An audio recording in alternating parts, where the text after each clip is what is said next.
Ajar kami untuk percaya kepada-Mu. Badai intimidasi, badai ketakutan itu melanda tanpa terkecuali. Tapi biarlah kami belajar percaya, karena Engkau Tuhan, Engkau tempat perlindungan kami, kota benteng kami, dan kami tidak akan goyah untuk selama-lamanya.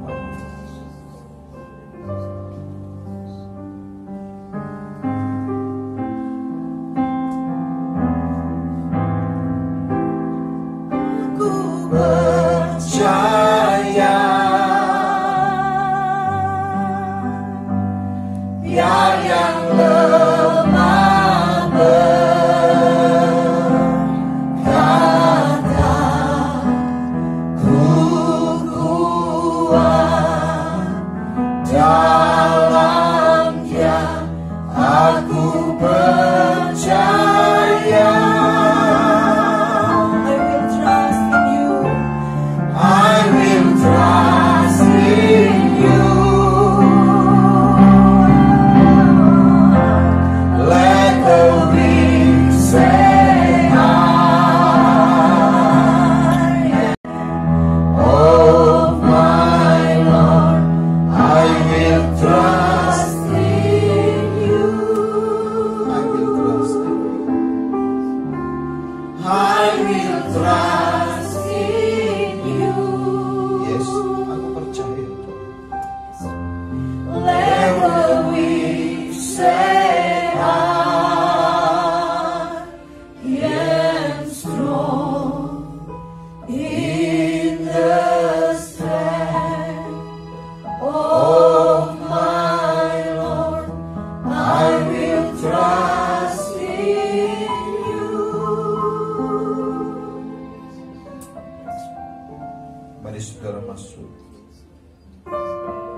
dan tilik sampai kedalaman hati. Di manakah Tuhan? Dan mengapa engkau takut? Di manakah Tuhan dalam hidupmu? Mengapa engkau bimbang? Di manakah Tuhan dalam hidupmu? Mengapa engkau tawar hati? Oh, kami sembah, kami sembah, kami sembah.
Kami memutuskan untuk percaya, karena Engkau kota perlindungan kami, kubu pertahanan kami, dan hadirat-Mu itu tempat buat kami mengalami perlindungan,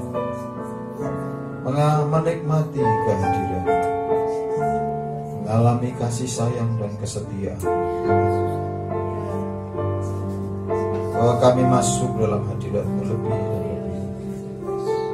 Dimanapun kami berada, di situasi apapun, karena hadirat-Mu itu kota perlindungan kami. Kami takut, kami gentar, kami khawatir. Tapi hari ini kami dipenuhi oleh kasih-Mu, sehingga kami dapat berkata, kami tidak takut. Sebab Engkau beserta kami, gadamu dan tongkat-Mu itu yang melindungi kami. Terima kasih Tuhan. Beritahukan kepada kami jalan-jalan, dan berikan kepada setiap kami hati yang taat, telinga seorang murid dan hati seorang hamba, mendengar dan melakukan, mendengar dan melakukan. Terima kasih Tuhan. Ya roh hikmat, pengertian dan wahyu, ketaatan, hikmat, akal budi itu menyertai kami, memenuhi setiap hati kami. Terima kasih Bapa, terima kasih Tuhan. Di dalam nama Tuhan Yesus Kristus kami bersyukur dan berdoa. Haleluya. Kita semua berkata amin. Amin. Silakan duduk, saudara. Tidak main-main lagi. Karena apa, saudara? Setiap hal itu Tuhan izinkan supaya kita belajar sesuatu. Kalau kita ini menghadapi masalah-masalah, peristiwa-peristiwa dan tidak mau belajar, saudara, ini namanya kita ini orang yang dungu, saudara. Kalau Alkitab, bahasa Alkitab ini bukan hanya bodoh tapi bebal, saudara.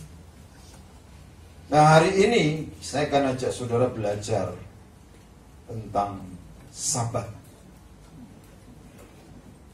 Karena di depan mata kita seluruh dunia Sabat, saudara. Ternyata bisa kok hari Minggu nggak kerja. Siapa bilang nggak bisa? Di seluruh dunia Sabat, saudara. Dan seringkali ini kan menjadi alasan banyak orang. Kenapa nggak bisa ibadah? Dan melawan kita tahun ini adalah dalih kebenaran diri sendiri. Kemudian apa? Persepsi yang salah. Orang tidak bisa berdalih sekarang. Dipaksa harus beristirahat. Dipaksa kumpul keluarga.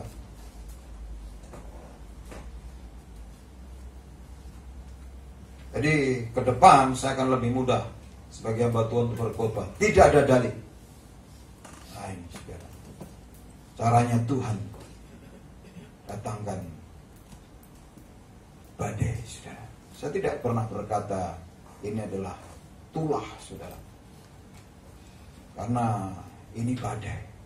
Dan badai itu akan segera berlalu. Amin. Amin. Amin. Paskah ini badai segera berlalu. Karena Jepang juga sudah mengalami, Wuhan sudah mengalami, badai itu sudah berlalu. Saudara, mari kita buka lebih dulu Kolose pasal yang kedua ayat 16-17.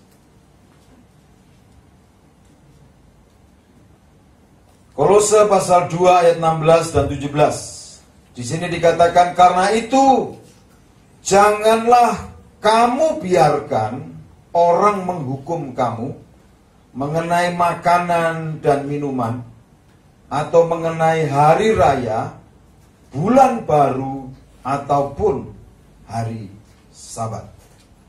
Semuanya ini hanyalah bayangan dari apa yang harus datang, sedang wujudnya ialah Kristus.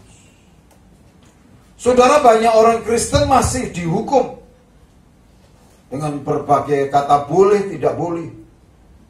Ini yang pertama dalam hal makanan dan minuman. Tidak ada lagi haram atau halal, saudara. Tapi kita ini kalau ibadah benar, ya, bisa membuat keputusan. Karena minggu yang lalu kita belajar, orang yang beribadah benar itu akan berhikmat, mampu membedakan. Bukan sembarangan makanan bisa dimakan, bukan di mana tempat bisa makan, saudara. Ini berhikmat, saudara.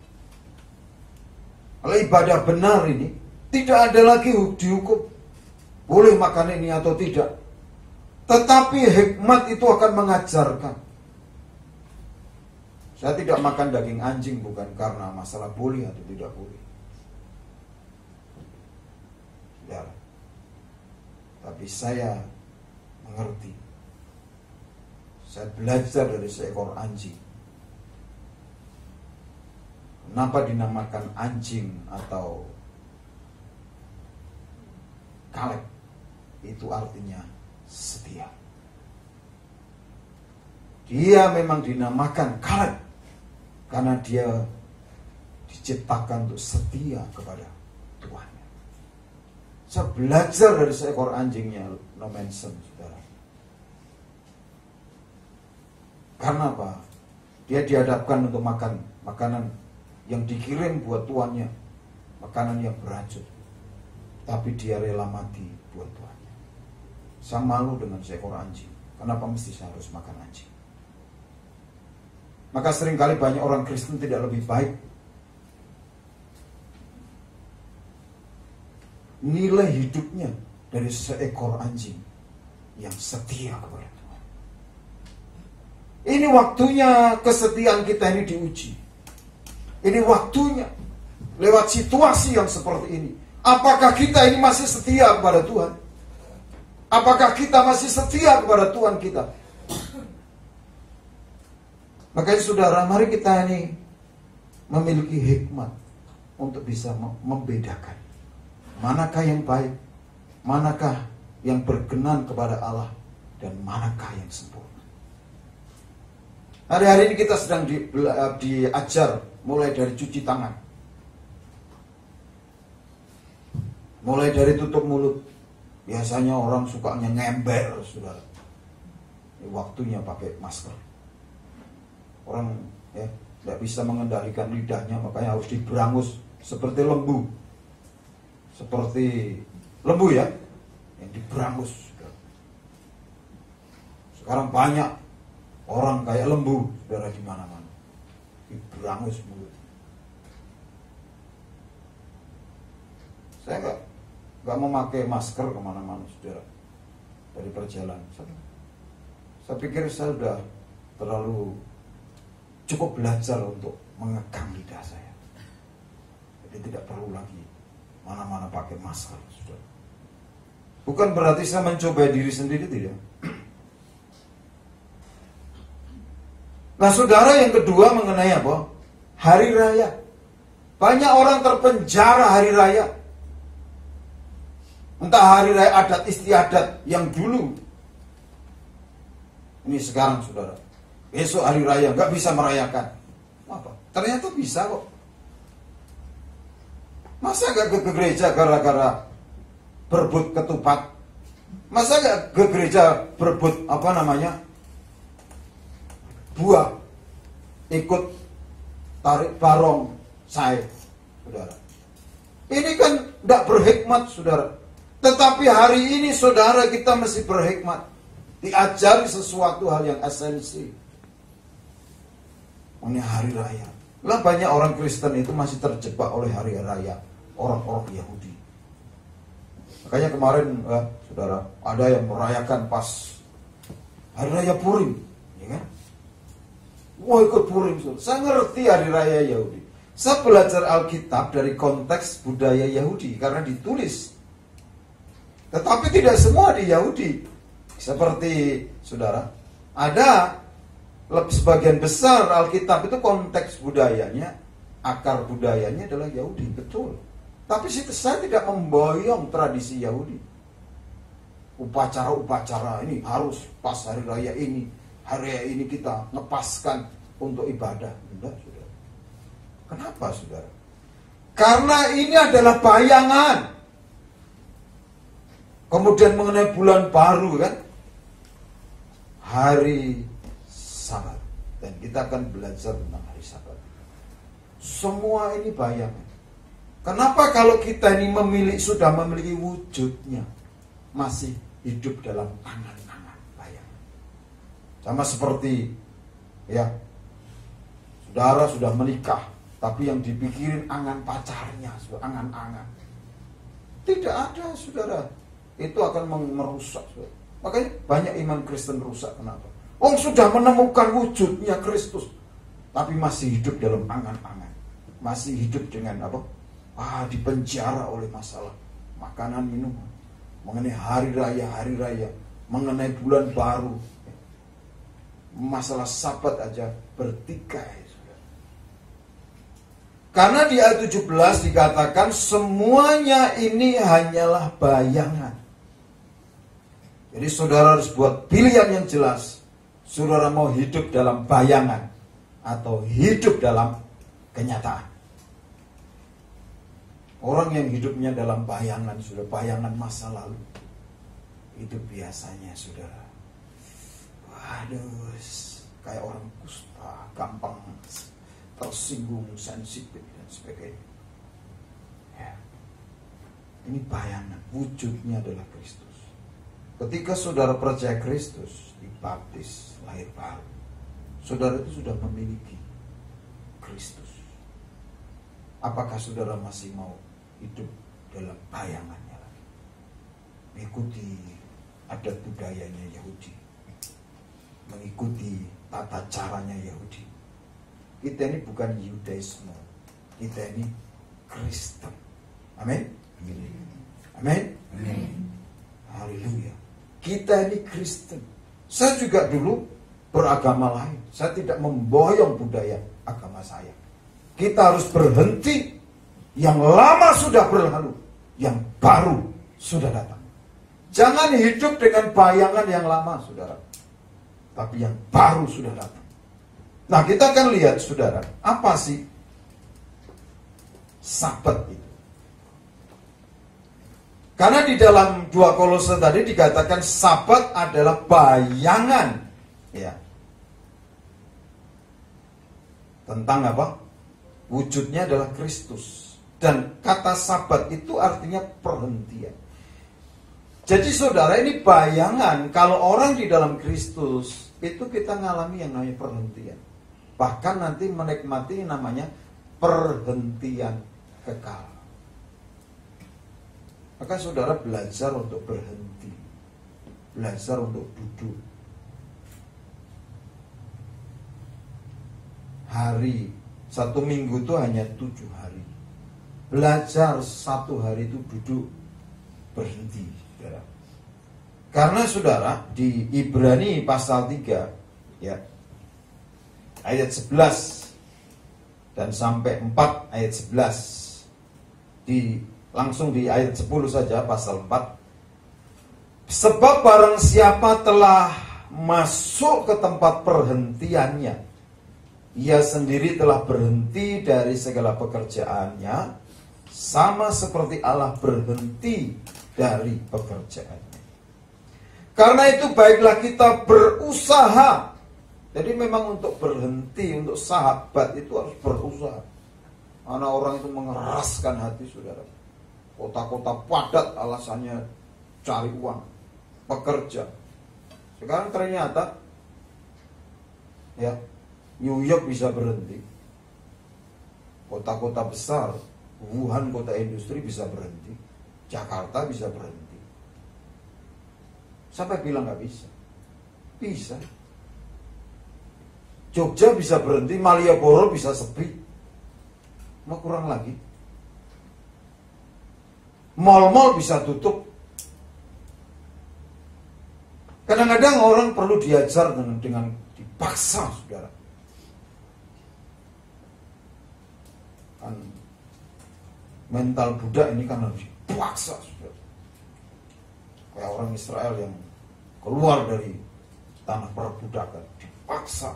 Harus begini, harus begini, harus begini. Tidak bisa dipaksa, badai datang. Maka saudara perlu yang namanya berusaha. Amin. Jadi saudara berusaha. 1 minggu itu ada Sabat. Dan kenapa kita ini tidak mengikuti Sabatnya orang Yahudi?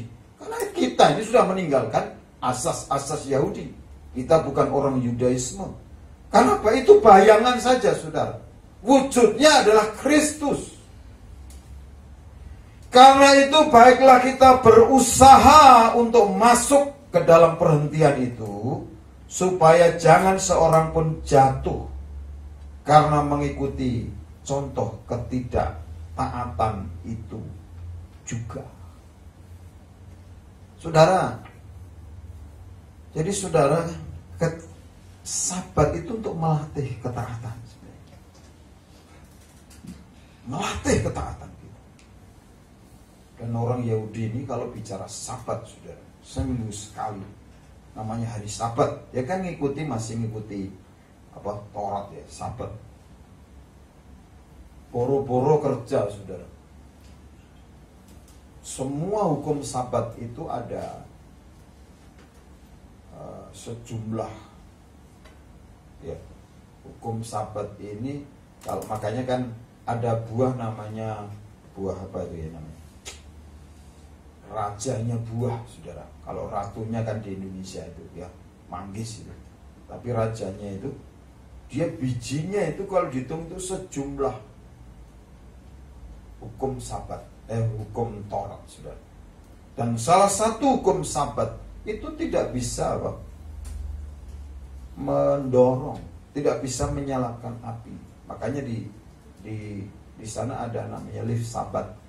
Kalau ke Israel itu pas Sabat ada lift Sabat. Jadi orang tidak bisa langsung mencet, saudara. Mencet enggak boleh. Ya, langsung 12 itu enggak bisa. Dia dipaksa harus satu lantai berhenti, kemudian 2 lantai berhenti, karena nggak boleh sentuh, nggak boleh dorong, nggak boleh sentuh. Ini belajar belajar ketaatan. Makanya saudara ini Sabat ini kan banyak orang Kristen itu ngawur, nggak punya Sabat, hantam saja. Nanti kalau sudah masuk rumah sakit baru bilang Sabat. Ternyata bisa kok hari Minggu nggak kerja kok. Bisa Pak, karena ke rumah sakit. Lah ya, kenapa mesti harus dipaksa untuk taat, saudara? Untuk taat ini kenapa mesti harus dipaksa dengan badai ini? Karena saudara, Sabat itu melatih ketaatan kita, supaya kita itu masuk perhentian yang sebenarnya, yaitu kita bersama Kristus. Makanya kita lihat saudara, kita mulai dari Keluaran 28. Di sini dikatakan begini, ingatlah dan kuduskanlah hari Sabat. Ini dari Perjanjian Lama. Karena makanya Sabat itu artinya istirahat. Dari mana? Karena Tuhan di penciptaan itu, Kejadian 2, pada hari yang ke-7 itu setelah menyelesaikan pekerjaannya, dia beristirahat. Di situ dikatakan apa? Ketika Allah pada hari ke-7 telah menyelesaikan pekerjaan yang dibuatnya itu, berhentilah. Nah, seringkali banyak orang itu sombong, menganggap dirinya lebih hebat dari Tuhan. Kalau saudara tidak punya Sabat itu, saudara menganggap diri saudara itu lebih hebat dari Tuhan. Tuhan saja hari ke-7 berhenti, saudara. Makanya kita ini perlu belajar namanya ketaatan. Jangan kita hidup dalam ketidaktaatan. Sabat itu untuk melatih ketaatan kita, kerendahan hati kita. Karena Tuhan itu hari ke-7 berhenti. Bahkan dikatakan Tuhan itu memberkati hari ke-7 dan menguduskannya. Jadi ya, saudara kalau mau hidupnya diberkati, hormati hari Sabat. Sehingga tidak hidup dengan jerih lelah, tidak hidup dengan jerih payah. Karena Tuhan itu memberkati hari Sabat. Jadi banyak orang hari Sabat digunakan untuk pelesiran, ya, untuk bisnis. Hari Sabat itu untuk beribadah, berhenti. Karena tujuan hari Sabat, kita belajar yang kedua. Yang pertama tadi, apa hari Sabat itu? Ada tempat kita rest atau berhenti. Karena Sabat itu juga adalah artinya duduk. Duduk itu bukan duduk kongko, bukan. Udah tahu Sabat malah kongko di warung kopi, bukan. Duduk menanti-nantikan Tuhan, duduk bercakap-cakap dengan Tuhan, duduk kita meras, istirahat, supaya jiwanya, rohnya itu fokus kepada Tuhan. Sabat tapi kerja di rumah, saudara. Makanya saudara, kenapa kita ini menggunakan Sabat ini hari ke-7? Nanti kita lihat ya. Kita lihat yang kedua, tujuan hari Sabat. Jadi Tuhan Yesus mengajarkan di Markus 2 ayat 27 bahwa hari Sabat diadakan untuk manusia dan bukan manusia untuk hari Sabat. Jadi memang tujuannya untuk manusia. Tadi kita belajar supaya kita belajar taat, supaya kita istirahat. Kemudian di dalam Matius ya 11 ayat 28 itu istirahat. Makanya saudara, rest ini datang kepada Tuhan. Sabat itu kan datang kepada Kristus. Marilah kepadaku semua yang letih lesu dan berbeban berat. Aku akan memberikan kelegaan kepadamu. Ini sabat. Pikulah kuk yang kupasang dan belajarlah kepadaku. Karena aku lemah lembut dan rendah hati, dan jiwamu akan mendapat ketenangan. Banyak orang Kristen tuh stres, jiwanya gak tenang. Kenapa? Dia tidak mau datang kepada Tuhan. Kristus, ya, itulah saudara. Kan yang Efes 2 Kolose tadi, Kolose 2, 16-17. Wujudnya adalah Kristus. Datang pada Kristus. Makanya dikatakan jiwamu akan mendapat ketenangan. Sebab ayat 30, kuk yang kupasang itu enak dan bebanku pun ringan. Karena anak manusia adalah Tuhan atas hari Sabat. Makanya saudara, kalau ibadah ini, saudara ini datang kepada Tuhan. Bukan ya daripada nanti dibilang tetangga nggak enak kalau hari Minggu nggak, orang Kristen nggak ke gereja. Wujudnya adalah Kristus. Jadi ketemu Tuhan, jiwa akan tenang. Makanya minggu yang lalu kita belajar bagaimana ibadah. Esensi atau dampak ibadah itu yang pertama, orang itu akan hidup mengucap syukur. Yang kedua kan apa? Di warta saudara ini, berubah, ya kan? Jadinya nggak taat, jadi taat. Tadinya nggak sabaran, jadi sabar, saudara. Itu berubah. Yang ketiga berhikmat, kemudian beriman. Orang kalau ibadah benar di situasi sulit dan badai yang besar sekalipun, dia akan tetap beriman, percaya. Percaya Tuhan akan tolong. Dan dampak yang kelima apa? Setelah beriman, melayani. Saudara, Tuhan ini punya maksud. Makanya saudara, mari kita atur kembali Sabat kita. Datang, nikmati Sabat. Bukan hanya hari Minggu 2 jam ke gereja, bukan. Tapi nikmati Sabat saudara, kebersamaan saudara dengan Tuhan. Sehingga sampai kita ini nikmati rest dan rest in peace, saudara. Di dalam apa? Bicara bersama Kristus sampai kekekalan. Jadi kalau di dunia saja kita nggak taat, kita nggak akan sama-sama, saudara. Sabat dalam kekekalan. Yang ketiga, saudara, Sabat itu adalah hari Tuhan. Makanya tadi dikatakan, ya, karena anak manusia adalah Tuhan atas hari Sabat. Di dalam Kejadian 2 tadi dikatakan Tuhan memberkati dan menguduskan hari Sabat. Itu harinya Tuhan. Makanya saudara, sekarang pertanyaan begini, mengapa Sabat diubah dari hari ke-7 ke hari pertama? Ini sudah kan pertanyaan begitu.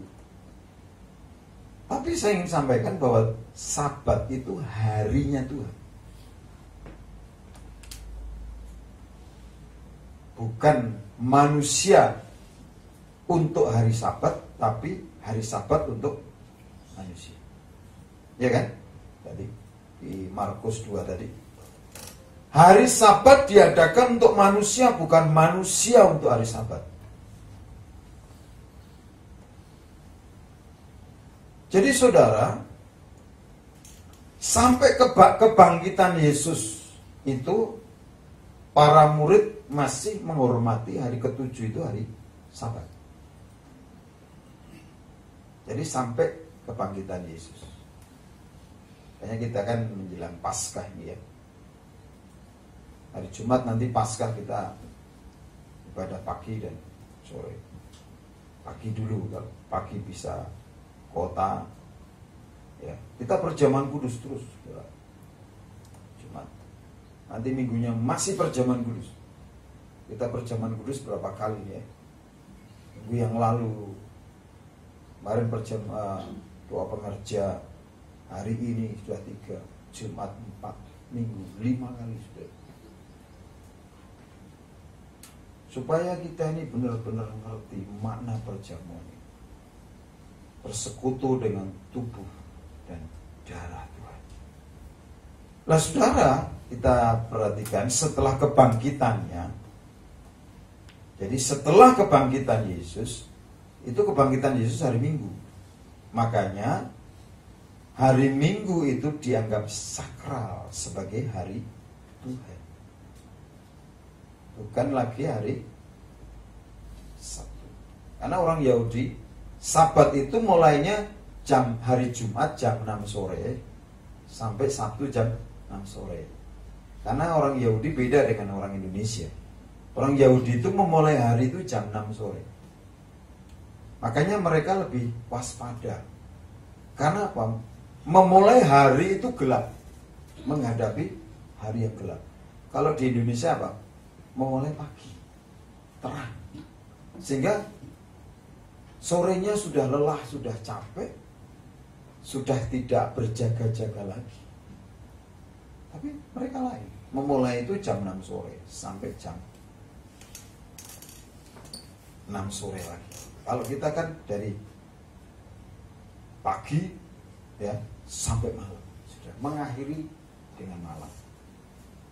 Mari kita lihat saudara di Kisah Rasul pasal 20 ayat 7. Jadi setelah kebangkitan Yesus, karena Sabat ini harinya Tuhan, bukan miliknya orang Yahudi, saudara. Harinya Tuhan. Pada hari pertama dalam minggu itu, jadi hari pertama itu adalah hari Minggu. Ketika kami berkumpul untuk memecah-mecahkan roti, Paulus berbicara dengan saudara-saudara di situ karena ia bermaksud untuk berangkat pada keesokan harinya. Pembicaraan itu berlangsung sampai tengah malam.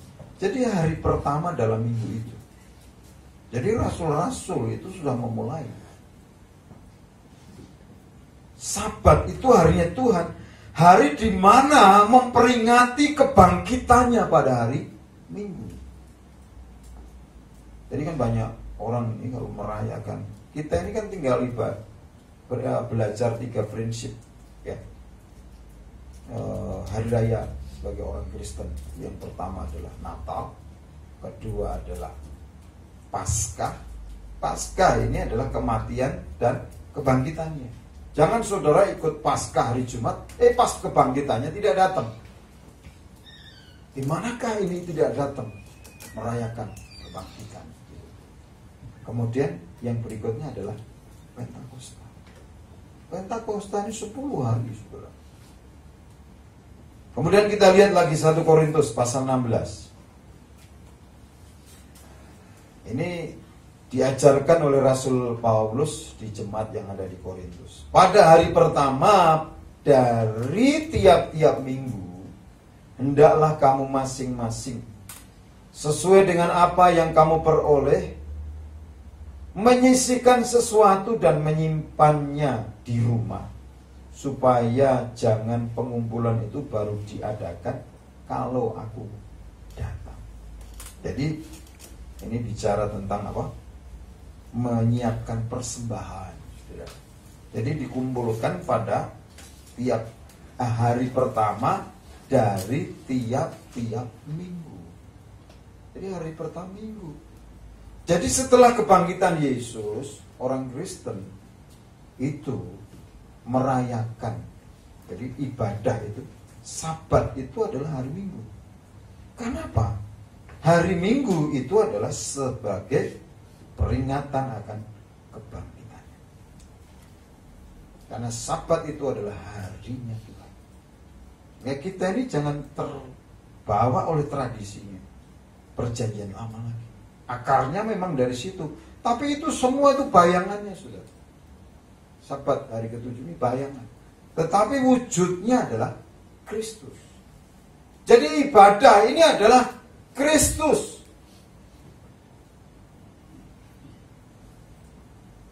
Kemudian saudara, makanya kita perlu memahami ada 3 makna Sabat. Ya. Tadi kita belajar tadi yang pertama adalah apakah Sabat itu kan? Yang kedua tujuan hari Sabat. Yang ketiga Sabat adalah hari Tuhan. Jadi kenapa kita Minggu? Bukan Sabtu, bukan Jumat, bukan Selasa. Ya. Orang membuat Sabat mau-maunya sendiri Selasa, karena Selasa itu artinya slow.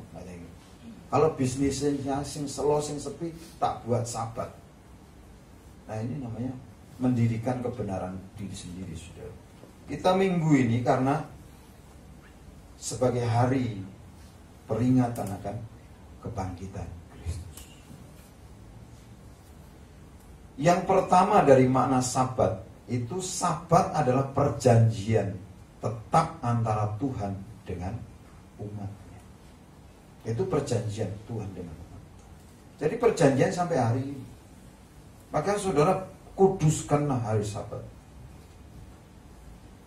Dikatakan begini dalam Keluaran 31 ayat 16. Maka haruslah orang Israel memelihara hari Sabat dengan merayakan Sabat turun-temurun menjadi perjanjian kekal. Jadi Sabat itu perjanjian kekal. Saya dan saudara ini kan bangsa lain yang dicangkokkan karena iman kita kepada Kristus, sehingga kita menjadi keturunan Abraham. Dan perjanjian itu sampai kepada saudara dan saya, sehingga kita mesti memelihara yang namanya hari Sabat. Sebagai apa? Kita ini dilatih untuk apa? Taat, menghormati Tuhan, beristirahat. Hari Minggu itu ramai, Pak. Ya silakan. Saudara mau mendirikan kebenaran diri sendiri, mau berdalih itu silakan. Ya. Tapi kalau saudara mau belajar firman Tuhan, tidak ada kata lain adalah taat. Karena Sabat itu mengajarkan ketaatan. Kita juga bisa belajar bagaimana ketidaktaatan orang-orang Israel, sehingga mereka akhirnya mati di padang gurun. Kemudian saudara, Sabat itu yang kedua, mana Sabat? Sabat itu adalah hari yang kudus. Maka tadi dikatakan kuduskan hari Sabat. Tuhan memberkati dan menguduskan hari Sabat. Kita lihat ya dari Perjanjian Lama ayat 35 ayat 1. Keluaran 35 ayat 1. Lalu Musa menyuruh berkumpul segenap jemaah Israel dan berkata kepada mereka, inilah firman yang diperintahkan Tuhan yang untuk dilakukan, ya. Firman yang diperintahkan Tuhan untuk dilakukan. 6 hari lamanya boleh dilakukan pekerjaan, tetapi pada hari yang ke-7 haruslah ada perhentian kudus bagimu, yakni Sabat. Hari perhentian penuh bagi Tuhan. Setiap orang yang melakukan pekerjaan pada hari itu haruslah dihukum mati. Nah, banyak orang itu berpikir, saudara, hukum 10 perintah Tuhan. Kita perjanjian lama ini, saudara, ini bukan berarti tidak berlaku, saudara. Tetapi yang perjanjian lama ini bayangan, wujudnya adalah Kristus.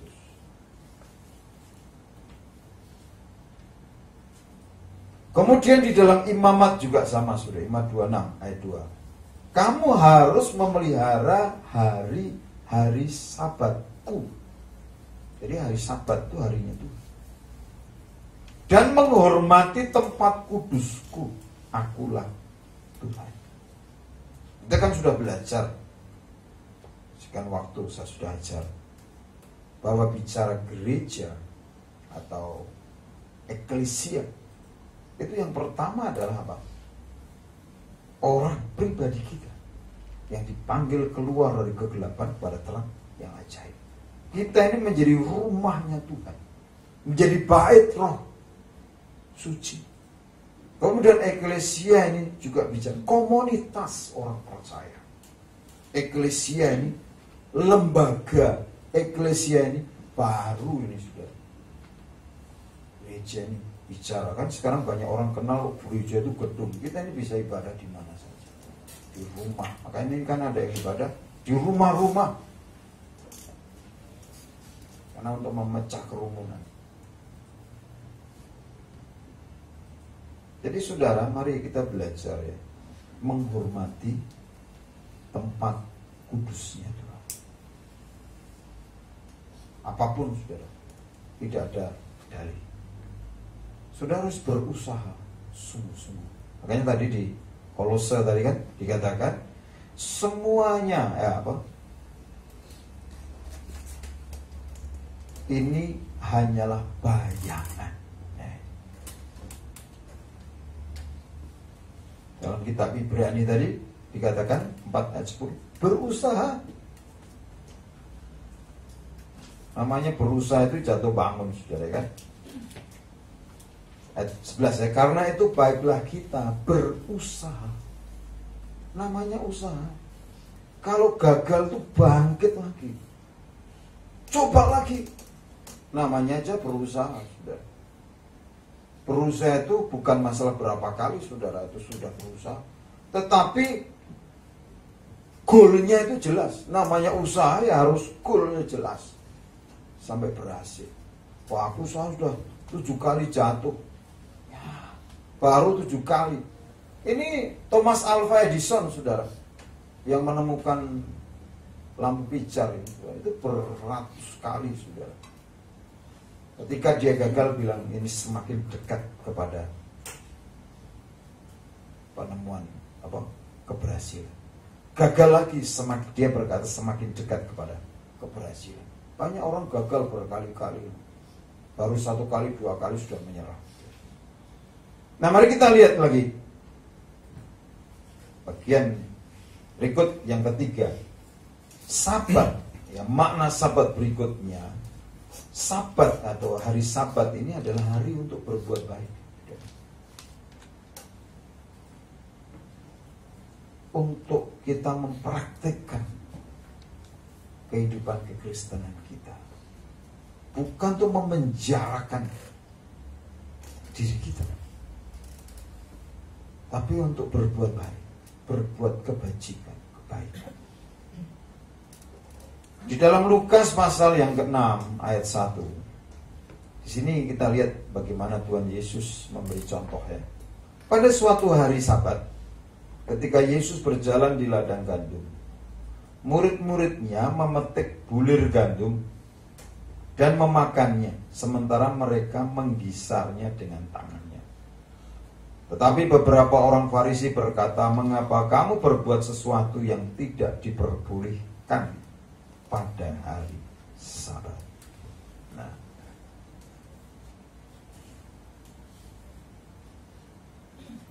kemudian di dalam ayat sampai ya, Lukas 6 ayat 1 sampai 13. Kemudian Lukas 11 juga sama. Lukas 11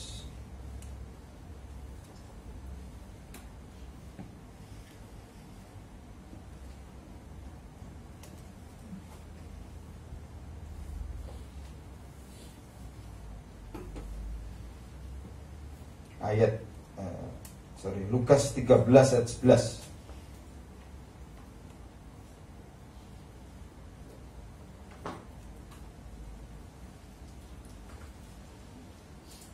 Ini juga sama, saudara. Di ayat 11 ya.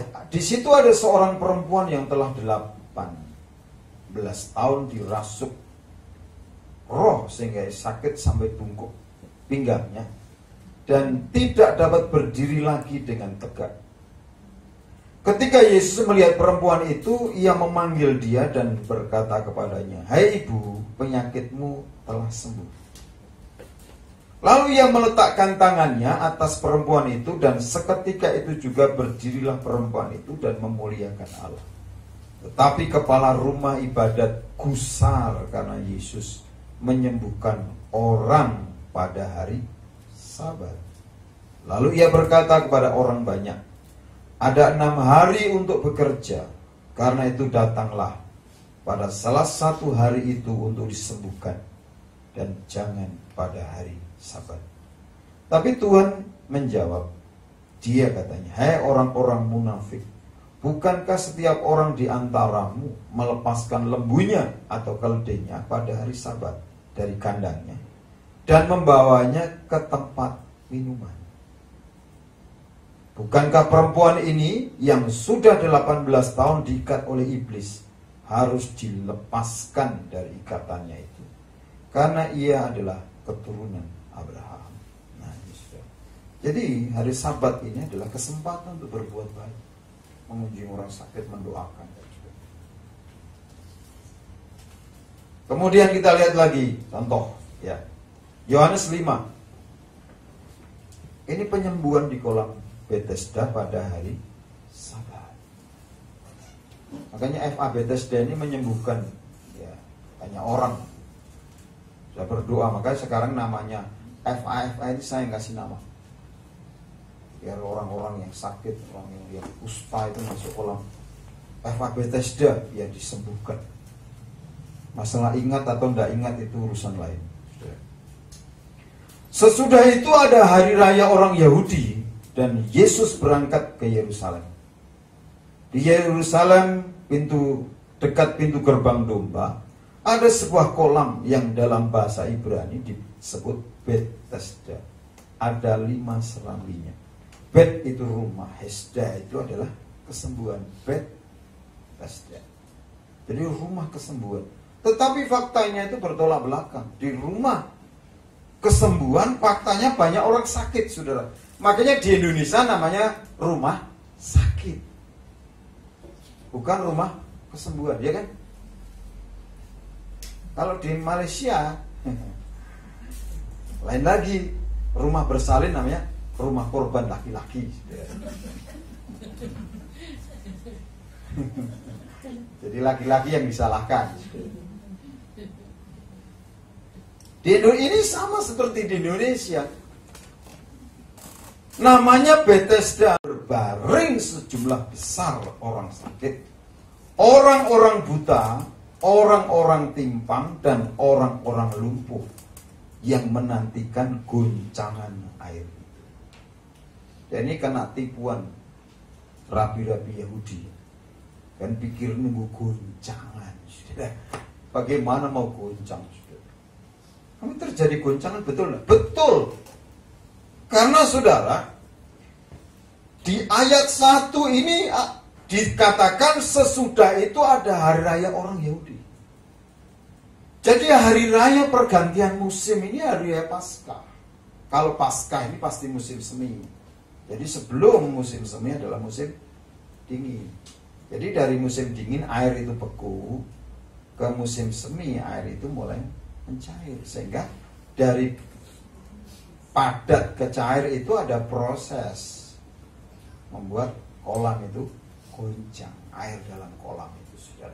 Tapi kalau kita ini di daerah tropis begini kan nggak pernah melihat air padat, saudara, jadi es. Taunya es batu, saudara. Makanya dipraktekkan nanti di rumah, saudara beli es batu, kemudian dimasukkan ke dalam teh manis, diemin aja, saudara perlu di shoot ya, pakai HP saudara, nanti kan pasti ada goyangan. Tapi karena kolam besar, goyangannya besar. Dia orang rabi-rabi Yahudi berkata itu malaikat yang datang. Karena zaman waktu itu orang belum berpikir rasional, belum ada pelajaran fisika, saudara ya. Jadi masih gampang ditipu-tipu. Makanya ketika Tuhan Yesus datang, itu tipuan. Dia ini datang, Yesus itu artinya YHWH, yang menyelamatkan. Sehingga orang yang lumpuh itu, saudara, Tuhan ngomong, angkat tilammu dan berjalan. Berjalan, saudara. Karena bayangkan, saudara, ini ada orang buta, orang timpang, orang lumpuh. Ketika orang buta itu berteriak begini, air bergoyang, gitu kan, bergoncang. Itu orang lumpuh. Yang lihat kan orang lumpuh ya. Orang lumpuh nggak bisa bergerak, orang buta bisa bergerak. Nggak bisa lihat temannya di depan yang lumpuh. Tendanglah temannya, saudara kan, keinjek. Begitu orang buta keinjek, saudara, orang lumpuh keinjek karena dia lihat kakinya mau bergerak, orang buta nggak bisa, dipegangi kakinya, jadi ini ambruk, saudara. Orang timpang mau berjalan, kembruan orang, kerobohan orang apa? Orang buta, sementara goncangan airnya sudah berhenti, saudara. Bagaimana bisa sembuh, saudara? Karena ini kumpul orang-orang yang sakit, saudara. Nah, ini kena tipuan orang Yahudi. Makanya, saudara, kita ini ketika menghadapi masalah, kita yang diuji itu pengenalan kita akan Tuhan. Kekristenan kita ini diuji ketika menghadapi masalah. Kita mesti bertanya, apa maksud Tuhan? Diuji.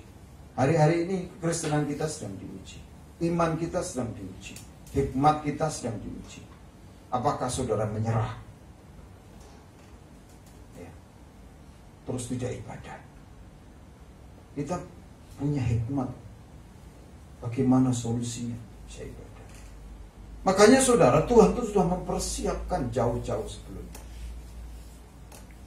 Kalau orang Yahudi nggak ada, saudara. Hari ini HP mungkin nggak ada.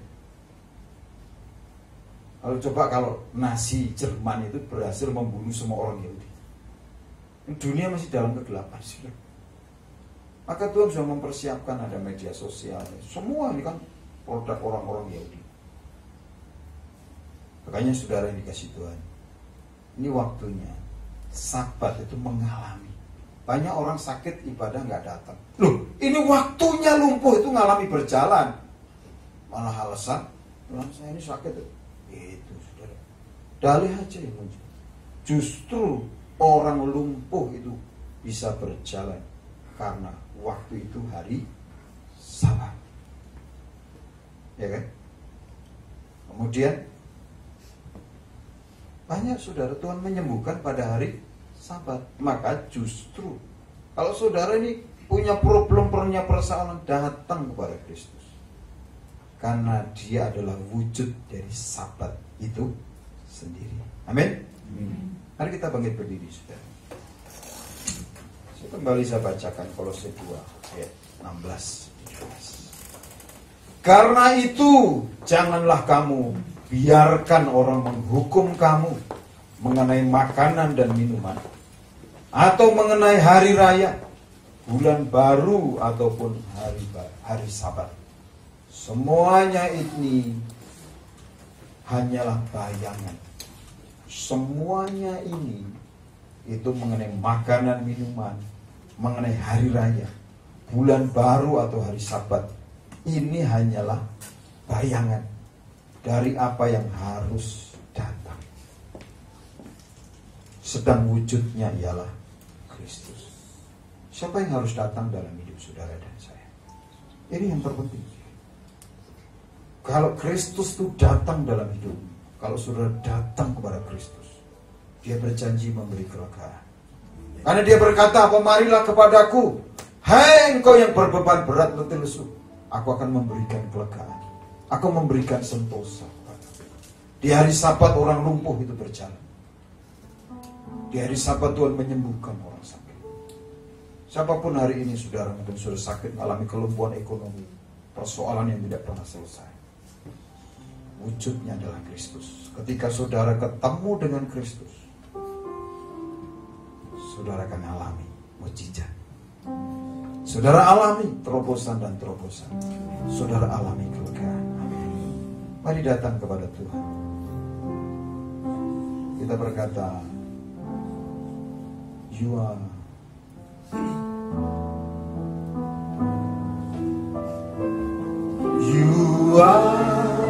my hiding place. You always fill my heart with song of deliverance. Whenever I am afraid, I will trust in you. I will trust in you. I will trust in you. Let the weak say I am strong in the strength of my Lord. I will trust in you.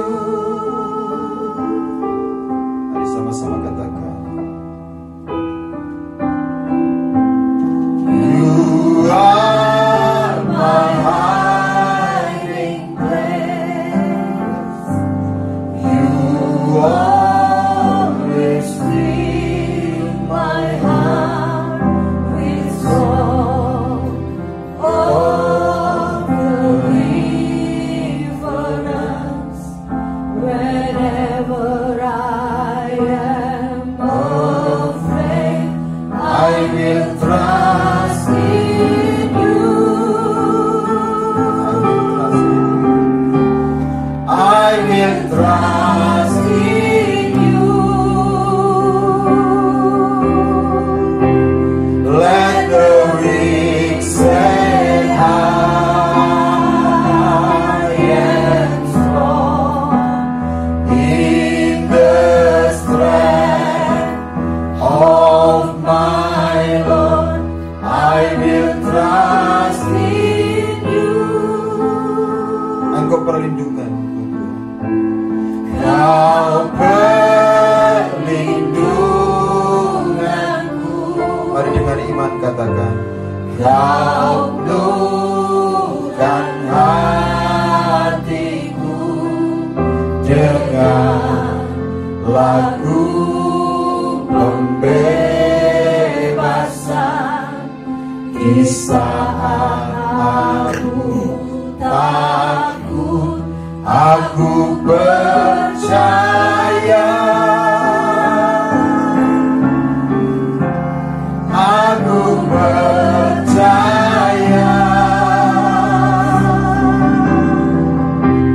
Biar yang lemah berkata, ku kuat dalam Dia. Aku percaya. Katakan, aku percaya. Aku percaya. Biar yang lemah berkata, aku percaya.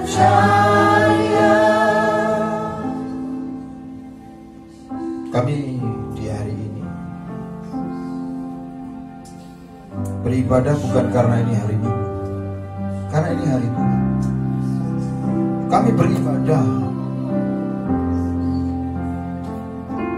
karena kami mau berjumpa dengan Tuhan. Maka hari ini kami percaya Kau mengangkat setiap kelemahan kami, keletihan kami, memberi kelegaan. Sakit penyakit kami Engkau sembuhkan. Karena Engkau wujud dari Sabat itu sendiri, ya Tuhan. Engkau wujud dari Sabat itu sendiri. Kami tidak mau hidup lagi dengan bayangan, tapi kami mau hidup bersama dengan Engkau. Mulai hari ini bahkan sampai kekekalan. Mulai hari ini sampai kedatangan-Mu yang kedua kali. Biar kami menikmati persekutuan dengan Engkau. Terima kasih Engkau kota perlindungan kami. Engkau tempat kami boleh menikmati kelegaan, kelepasan, dan menyanyikan lagu pembebasan, ya Tuhan. You are my hiding place. Saudara bisa duduk kembali. You always fill my heart with song of deliverance. Whenever I am afraid, I will trust in you. I will trust in you. I will trust in you. Let the weak say I am strong in the strength of my Lord. I will trust in you. Kami membuat langkah iman, bersekutu dengan tubuh dan darah. Kami bersekutu dalam kematian, kebangkitan-Mu dan kehidupan-Mu. Sehingga hari ini kami menerima kehidupan Kristus dalam hidup kami. Kami menikmati kelegaan, kesegaran, kekuatan yang baru. Kami dipulihkan di sebelumnya. Maka Tuhan, terima kasih buat anugerah. Terima kasih buat kesempatan hari ini. Berkati anggur dan roti, dan kuduskan kami semua, sehingga kami layak untuk menikmati persekutuan dengan tubuh dan darah, dan menerima berkat dari persekutuan ini. Terima kasih Bapa, terima kasih Tuhan, dalam nama Yesus. Amin.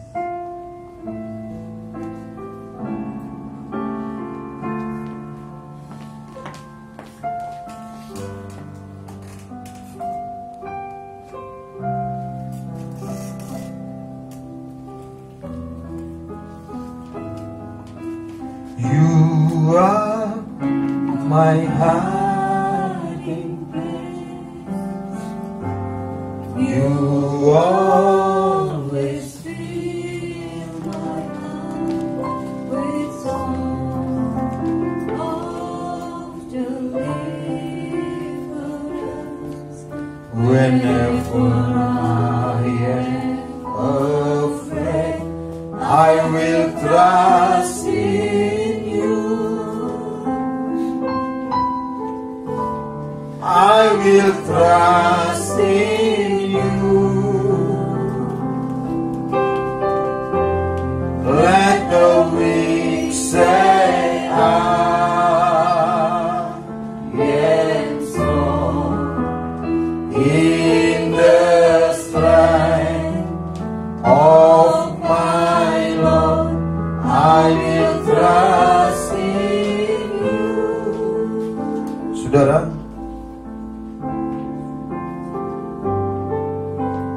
2000 tahun yang lalu Tuhan Yesus berkata tetelestai, yang artinya sudah selesai.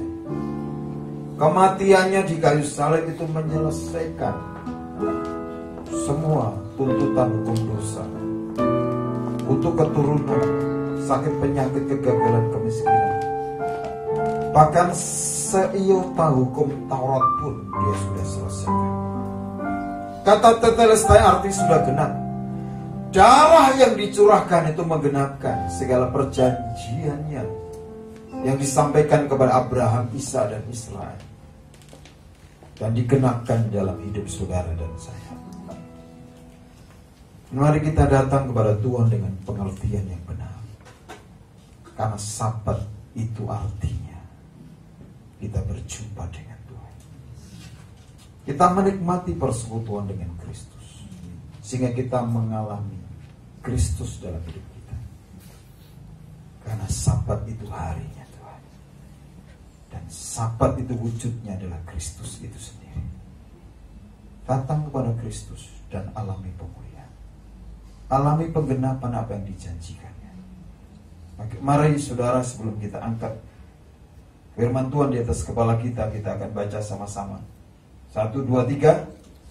Sebab kamu telah dibeli dan harganya telah lunas dibayar.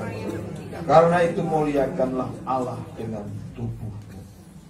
Mari angkat firman Tuhan tinggi di atas kepala kita. Kami percaya di dalam Kristus Yesus, semua janji Tuhan adalah ya dan amin. Kami percaya mati bagi kami.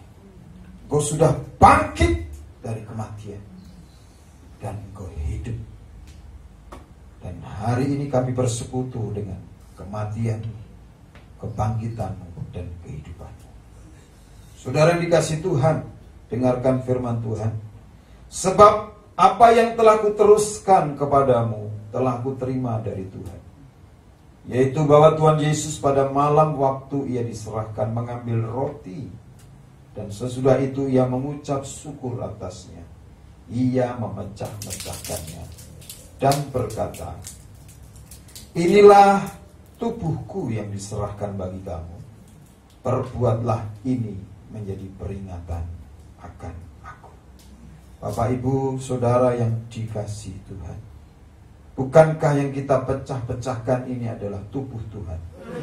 Mari kita bersekutu dengan tubuh Tuhan dan kita makan bersama-sama dalam nama Tuhan Yesus Kristus.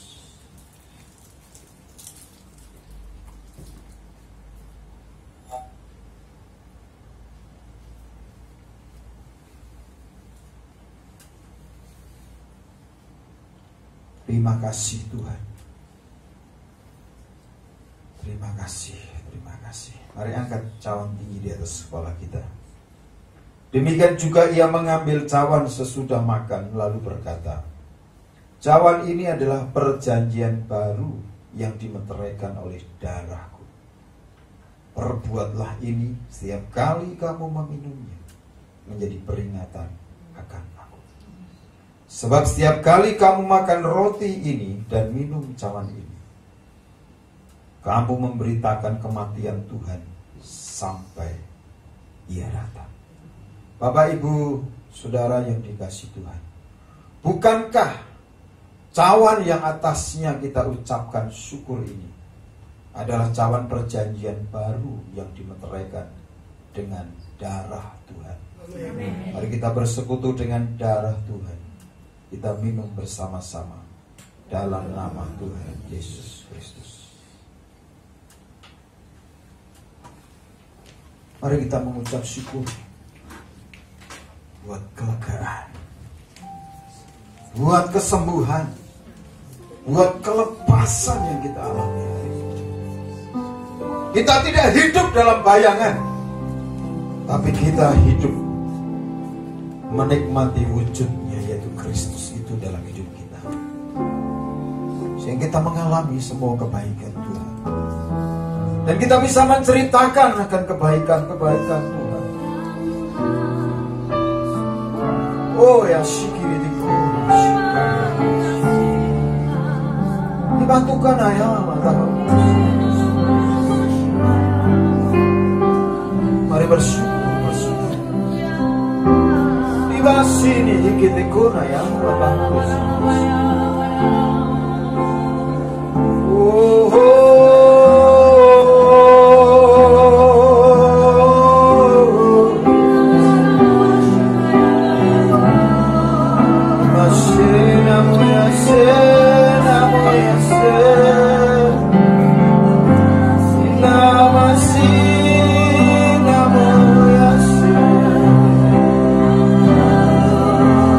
Masih daya lama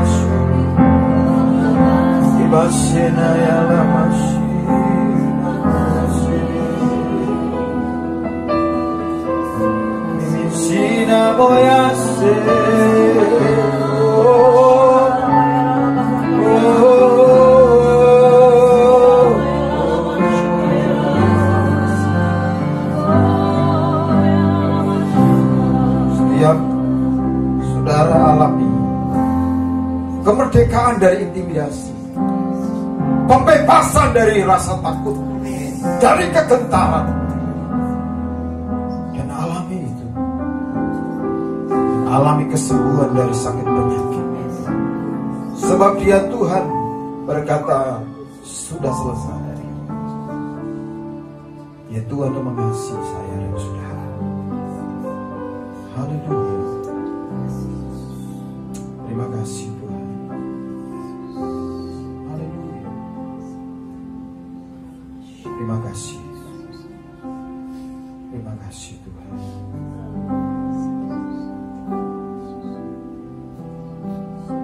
Terima kasih.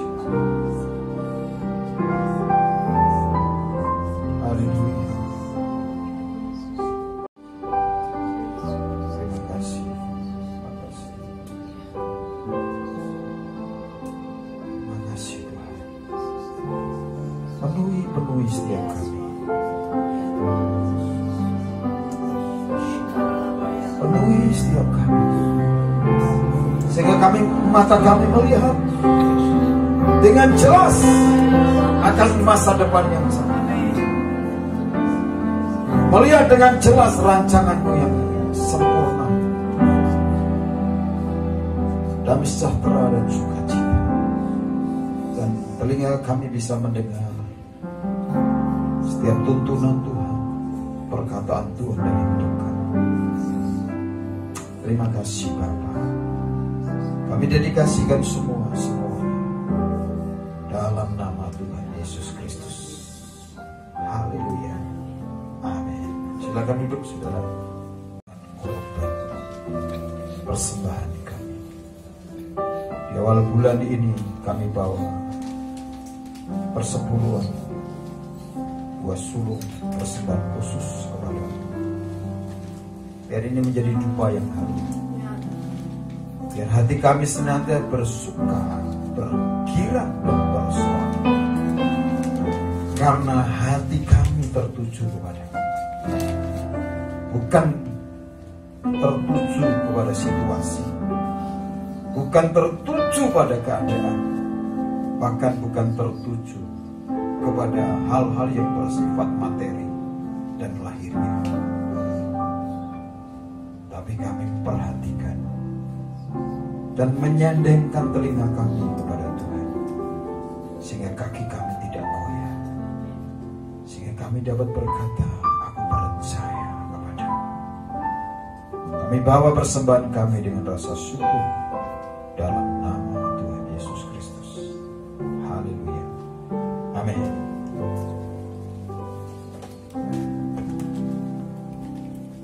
Tuhan berikan hikmat mereka, sehingga mereka tidak ada satu pun yang bertentangan satu dengan yang lain, tapi mereka bersinergi untuk bersama-sama membawa negeri ini mengalami pembebasan. Kami tahu badai ini Tuhan punya maksud dan tujuan, supaya kami sadar kami semakin perlu akan Engkau, supaya kami semakin ngerti bahwa kedatangan sudah sangat singkat. Maka terus bawa kami untuk lebih lagi sungguh-sungguh menghormati Tuhan. Kami tidak lagi dikacaukan atau dialihkan perhatian kami terhadap bayangan-bayangannya, tapi kami fokus kepada wujud, yaitu Kristus. Maka biar hidup kami memuliakan Engkau, hidup kami melayani Engkau. Terima kasih Bapa, terima kasih. Kami bersyukur kami ada di kota ini, kami memberkati kota Magelang, Kabupaten Magelang, bahkan memberkati Jawa Tengah ini. Kami percaya Tuhan punya maksud, ada rencana yang besar bagi kota ini, sehingga setiap lutut akan bertelut, semua lidah mengakui Yesus Kristus adalah Tuhan. Terima kasih Kau memperlengkapi setiap kami dengan hikmat dan kuasa, supaya kami benar-benar menjadi rumah doa, rumah mujizat, dan rumah kabar baik bagi semua orang. Sehingga kami menjadi pintu yang terbuka bagi orang lain untuk mengenal Tuhan, untuk bersama-sama masuk tempat perhentian itu, yaitu Kristus. Terima kasih Bapa, terima kasih. Kami juga terus berjaga-jaga dan berdoa. Kami percaya seperti yang Tuhan janjikan, satu orang percaya seisi rumah kampung diselamatkan. Yang percaya baik yang ada di rumah, di FA, bersama-sama kami ibadah. Tuhan memberkati kami semua. Mari saudara, sebelum kita akhiri ibadah kita dan kembali ke keluarga kami, kita masing-masing, angkat kedua belah tanganmu dan arahkan hatimu kepada Tuhan. Sebab Tuhan memanggil engkau untuk menjadi berkat, bukan hanya berhenti sampai diberkati. Mari angkat kedua belah tanganmu, arahkan hatimu kepada Tuhan. Dan sekarang terimalah berkat, anugerah, damai sejahtera dan sukacita yang berlimpah-limpah dari Bapa di surga. Kasih sayang Tuhan Yesus Kristus telah buktikan. Dia curahkan darahnya bagimu, supaya segala berkat yang dijanjikannya kepada Abraham, kepada Ishak dan Israel itu digenapkan dalam hidupmu, keluarga rumah tanggamu, usaha pekerjaanmu, studi kuliah pelayananmu, dan Tuhan membuatmu berhasil, berkelimpahan dan berkemenangan. Seorang pun jangan gentar, takut atau khawatir, sebab Roh Kudus menyertai kita semua mulai hari ini bahkan sampai selama-lamanya, sampai Maranatha, sampai kita menikmati perhentian yang kekal bersama Tuhan, sampai Tuhan datang kembali dan bawa kita masuk dalam kemuliaan kekal. Haleluya. Dan semua yang percaya diberkati dan siap jadi berkat sama-sama. Katakan amin.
Tuhan Yesus memberkati. Shalom.